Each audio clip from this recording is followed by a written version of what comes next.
Greetings, ladies and managers, and welcome to this latest edition of Tales from Outer Space, where I take stories from across the internet and read them for your entertainment. This particular story is called Humans Don't Need Magic, written by Catfish21SM. You've been observing the humans for more than 50 years. It's time to make a decision. First, are the humans a war-mongering species? No, they are quite peaceful at this point in time. Good.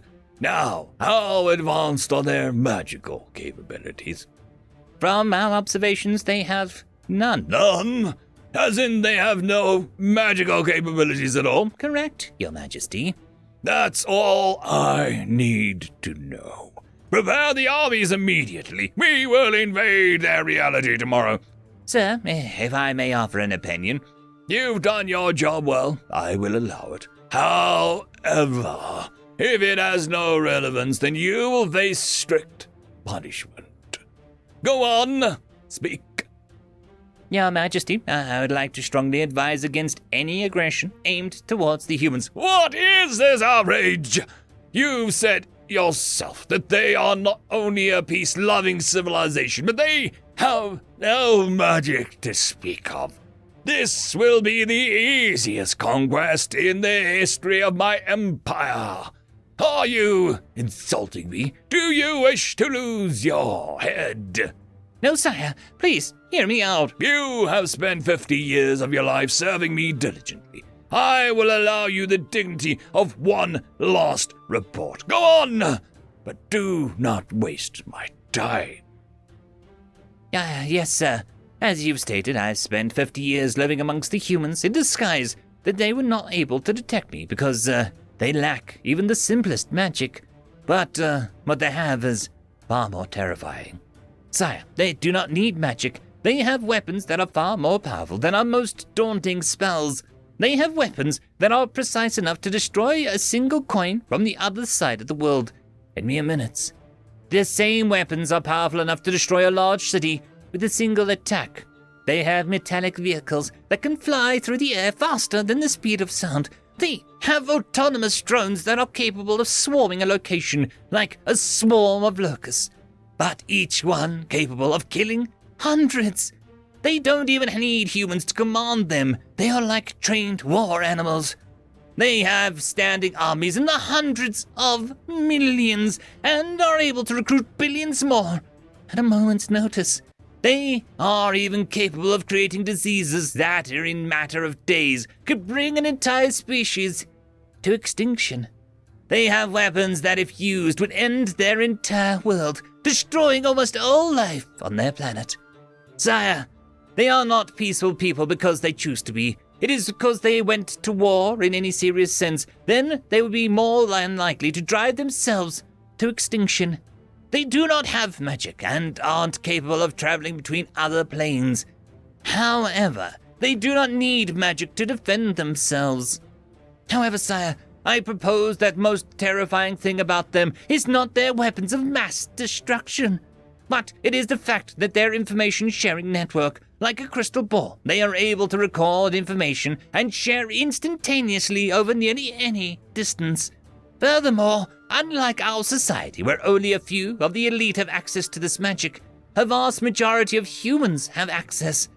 It is not that they are completely unaware of magic either. They have records of it from their ancient past. They have merely lost the knowledge of how to use it. They drove their own magic users to extinction out of fear of magic. However, they no longer fear, sire. They desire, nay, crave it. Sire, if we went to war with them, it would most probably be a single worst mistake that we could possibly make. They need only one human to record us doing magic, and nearly their entire population would begin experimenting with it. Sire, I expect that within years' time that they would have mastered the use of magic. Within 2, they would have entire armies equal to our finest of mages, and within 3, they would be invading us. Sire, I beg that you reconsider both your plans for invasion and your criteria for what makes a species weak. We have expanded our territory by taking over other planes and learning more magics. But sire, they have expanded by building larger cities and are currently working to colonize other planets within their own plane.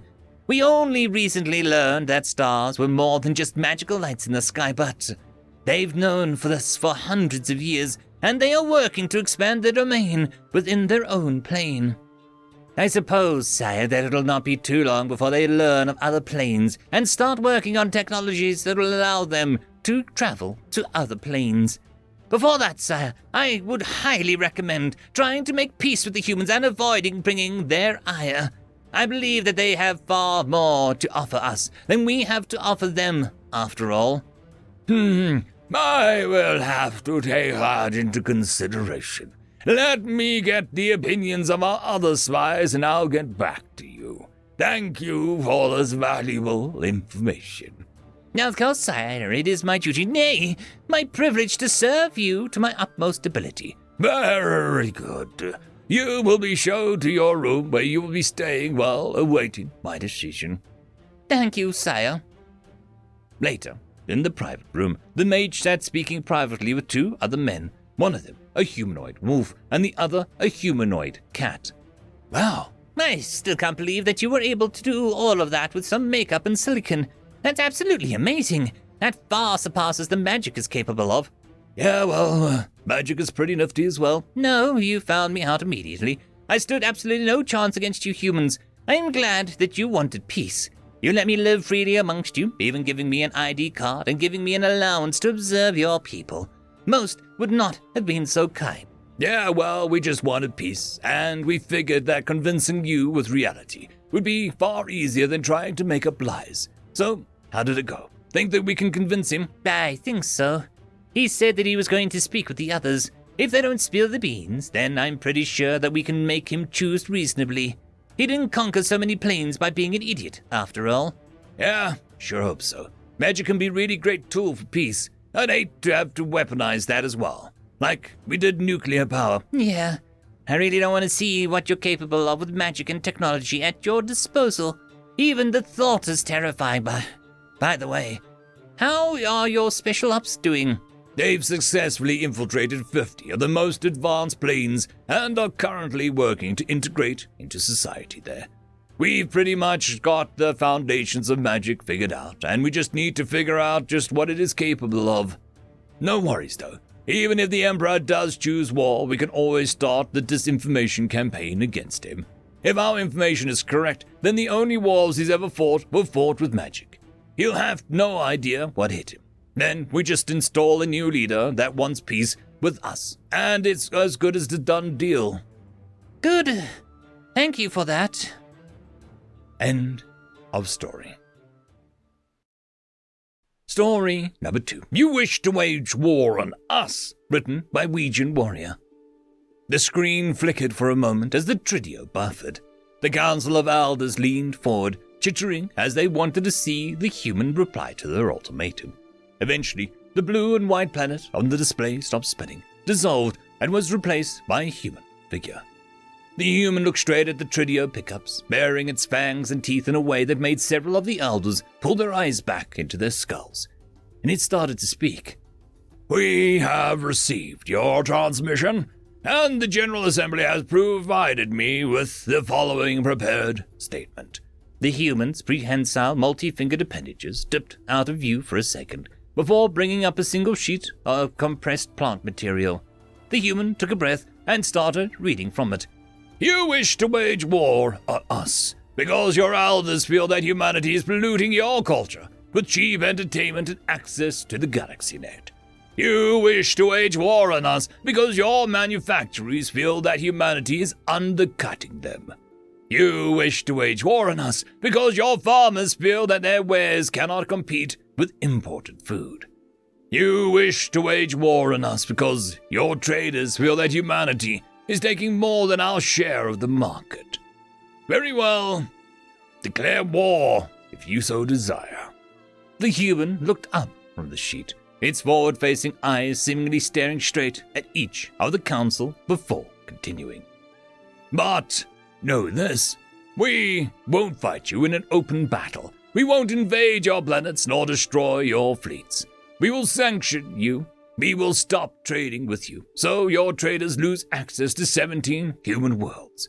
No lucrative exports of rare delicacies or esoteric trade goods. No more imported food. No more fertilizers and tailored pesticides. No more inexpensive raw materials for your industry. No more little luxuries for your elders. Nor silky garments for their homemakers. The human took a breath. Its predatory eyes narrowed slightly as it went on. We will cut you off from the galaxy net, so there'll be no more news, knowledge, nor near-instant communication. Your younglings and homemakers will no longer be able to watch their wretched space operas. Your elders cannot keep abreast of what happens outside their gravity wells. Communications drop back to sublight. The human carefully lowered the sheet of paper, then placed his fingers of each upper appendage against each other, holding them like a triangle in front of his powerful jaws. Your traders will run out of money because their markets have evaporated. Your farms will become fallow and blighted because the soil is exhausted and the pests resistant. Your industry will grind to a halt because they will lack both needed materials and the market. Your leaders will be as blind and mute, fumbling in the dark for answers that will never come. Your people will starve and be out of work, and there will be nothing on the Tri-D to distract and soothe them. The human seemed to grow larger on the screen as it went on in a monotone voice. There will be unease, there will be anger, there will be riots and barricades in the streets of your cities and towns. Your empire will crumble from within and without. The human leaned back, lowering its gripping appendages again. Its features seemed to soften along with its voice. And then we will come, one planet at a time, not with soldiers and weapons, but with food, shelter, trade, and an offer to join the Human Federation. You offer us war, we refuse that offer. The Tridio pickups pulled back, showing more of the human sitting behind a desk made of flat pieces of vegetable matter. You can prosper with human trade, access to our markets as we access yours. You can access knowledge, news, and interactions with humanity on the galaxy net. Just as humanity benefits from your knowledge and learns from interacting with you, you can enjoy our entertainment while we marvel over and discuss your rich culture. You can fall into disarray and be swallowed up by humanity, and over time become little more than a subculture of some human worlds. The elders of the council started to chitter again, not in excitement, but in fear. As the human voice softly finished, the Tridio went to black. It is your choice, after all. Just take your time. We can wait, even if you cannot. End of story.